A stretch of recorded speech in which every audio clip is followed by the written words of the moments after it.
Assalamualaikum warahmatullahi wabarakatuh. Saya Nazmi Giana Putrawan dengan NIM 1224050107. Di sini saya akan mempresentasikan teori komunikasi. Yang ke satu, teori semiotika, yaitu menganalisis tanda dan simbol dalam komunikasi. Contohnya, analisis iklan untuk memahami pesan yang disampaikan melalui gambar dan kata-kata. Yang kedua, teori agenda setting, yaitu media memilih topik dan isu yang menjadi fokus perhatian masyarakat. Contohnya, pemberitaan intensif media terhadap suatu isu membuatnya mendapatkan perhatian publik. Yang ketiga, teori efek terbatas, yaitu individu dipengaruhi oleh orang-orang di sekitarnya, seperti keluarga dan teman. Contohnya, masyarakat cenderung memperoleh pandangan politik dari orang terdekat mereka. Selanjutnya, yang keempat, teori empowerment, yaitu pemahaman dan pemrosesan media mempengaruhi persepsi dunia dan tindakan individu. Contohnya, terpapar terus-menerus pada jenis program tertentu dapat membentuk pandangan dan perilaku seseorang. Selanjutnya, yang kelima ada teori division of innovation, yaitu inovasi menyebar melalui tahapan-tahapan tertentu di masyarakat. Contohnya, pengenalan produk baru di pasar dan bagaimana produk tersebut diterima oleh konsumen. Selanjutnya, yang keenam ada teori kultivasi, yaitu paparan jangka panjang terhadap media membentuk pandangan dan pemahaman dunia. Contohnya, individu yang sering menonton kekerasan di media mungkin memiliki pandangan yang lebih cenderung negatif terhadap keamanan masyarakat. Selanjutnya, yang ketujuh, teori komunikasi simbolik, yaitu fokus pada bagaimana simbol dan mitos membentuk pandangan dan budaya kelompok. Contohnya, pemaknaan simbol-simbol tertentu dalam ritual atau tradisi kelompok. Selanjutnya, teori use and gratification, yaitu individu memilih media berdasarkan kebutuhan dan kepuasan pribadi.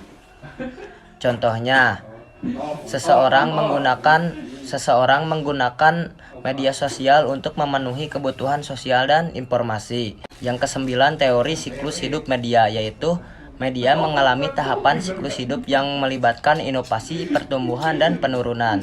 Contohnya, perkembangan dari radio ke televisi dan kemudian ke platform digital. Yang ke-10, teori teknologi media, yaitu bentuk media mempengaruhi cara kita memahami dunia. Contohnya, peralihan dari media cetak ke media elektronik mengubah dinamika informasi.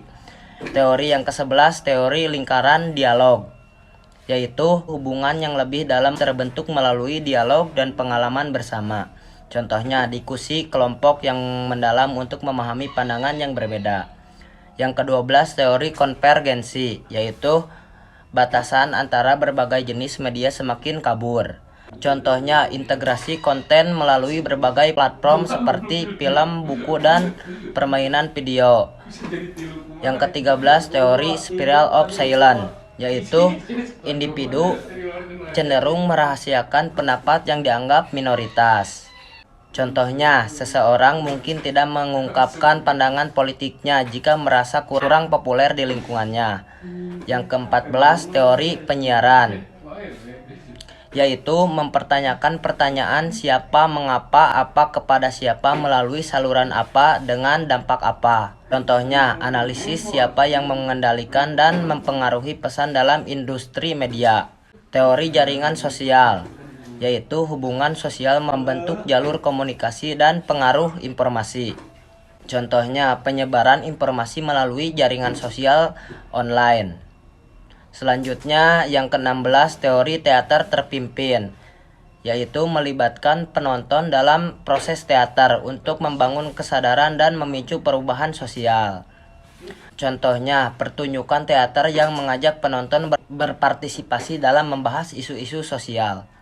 Yang ke-17, teori pertukaran media, yaitu fokus pada cara individu menggunakan dan memakai media sesuai dengan kebutuhan dan keinginan mereka.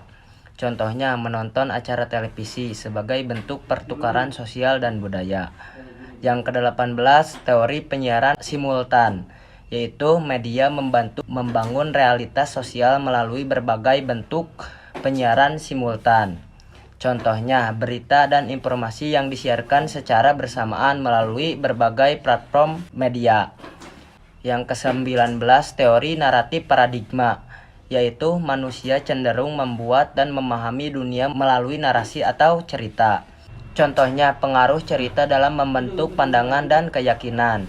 Yang ke-20, teori tindakan terbatas, yaitu menjelaskan interaksi sosial berdasarkan makna yang diberikan oleh individu kepada tindakan mereka. Contohnya, perilaku manusia dalam kelompok tertentu dipahami melalui makna yang diberikan oleh mereka. Yang ke-21, teori keterlibatan. Secara singkat, teori ini menekankan kombinasi dari motivasi, keinginan, dan kesempatan sebagai faktor kunci dalam terjadinya kejahatan. Contohnya dari teori keterlibatan Sandra bisa ditemukan dalam situasi di mana seseorang memiliki motivasi atau keinginan untuk mencuri dan ada kesempatan yang muncul, misalnya pintu rumah yang terbuka tanpa pengawasan.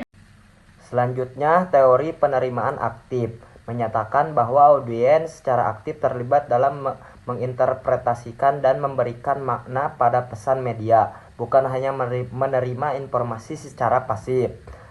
Selanjutnya, teori pengharapan nilai menjelaskan bahwa perilaku seseorang dipengaruhi oleh pengharapan terhadap hasil tertentu dan nilai atau kepentingan yang ditempatkan pada hasil tersebut.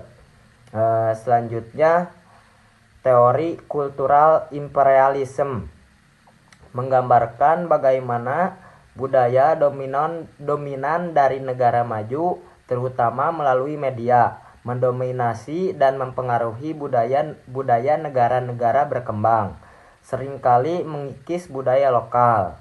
Selanjutnya ada teori persamaan media, menyatakan bahwa semua media terlepas dari perbedaan bentuk dan karakteristiknya memiliki kemampuan yang sama dalam menyampaikan informasi dan mempengaruhi audiens. Cukup sekian yang saya sampaikan. Assalamualaikum warahmatullahi wabarakatuh.